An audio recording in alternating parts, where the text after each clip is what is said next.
Ito, comedy, alam naman na nakakatawa ka, pero ito comedy, sitcom na talaga. How does it feel? Kamusta experience?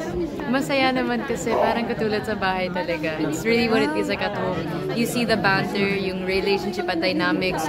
Kasi syempre naman, every family goes through certain problems in life and there's good and bad to it. So it's really something that I hope is very relatable to everyone who watches it.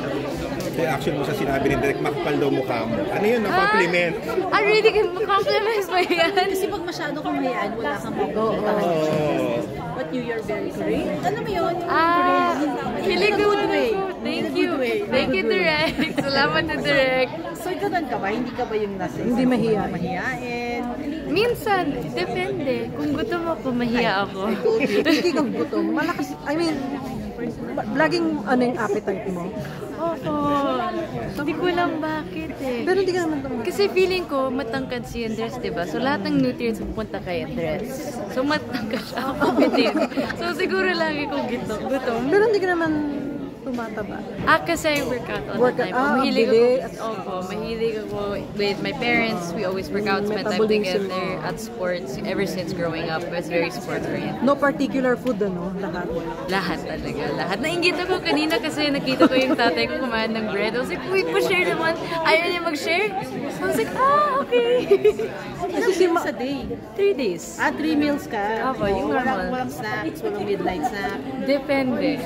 Depende kung gaano pa, siguro pagod ako or if I want to relax and watch a movie, syempre naman meron ng snacks. Of course, mas masaya yung experience, di ba? At night before going to bed. Sa bahay niyo ba may snacks lagi? May sa bahay niyo laging may snacks ka? Oo, dami po. Okay. Masyadong too much, pero okay lang. Kasi si mom mo, alam ko hindi masyadong mahilig kumain. Hindi. Diba? Actually, snacker din yung nanay ko po. Snacker. As in, mahilig din siya mag-snack, pero in hiding.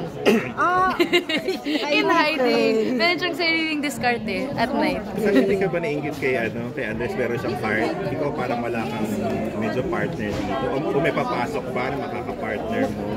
Hindi ako inggit kasi I'm really enjoying work talaga. Sa totoo lang. Dito walang love angle sa'yo. Sa first family. Who knows?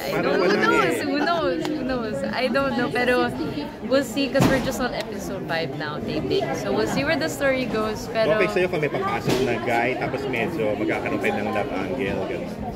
Kung if Direk wants that, it's game. Of course, no problem at all. Basta work is work. Wala namang particular person kung sino yung gusto mo? Wala po kasi bago pa rin ako. So, can't decide. Saan ka nahihirapan? Kung meron ka ng part na nahihirapan gawin dito sa sitcom? Meron ba?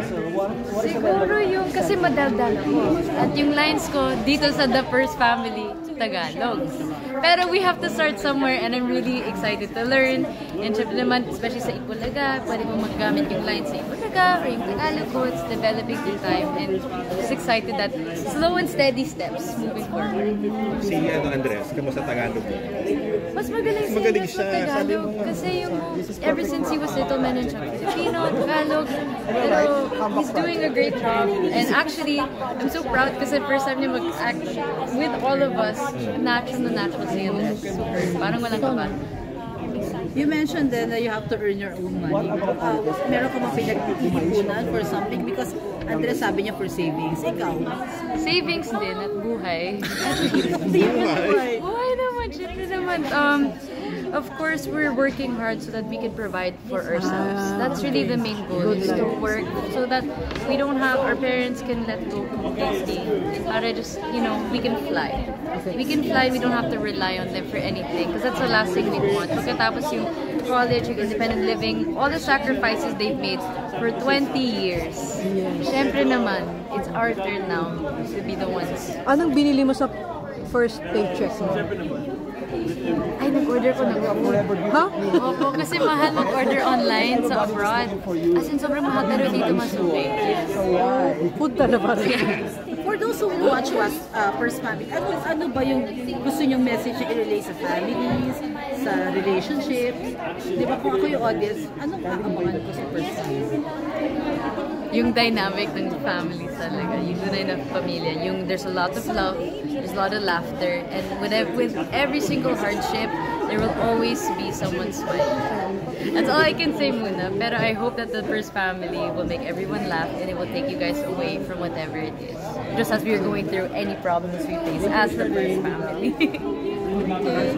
Ano ko lang sa'yo kasi I asked Andres, yung balita kasi na parang he dated daw Raylene Alcantara. Parang ikaw, sabi niya parang ikaw yung nagpa-introduce sa kanila, sa what? Ikaw nagpakilala sa kanya.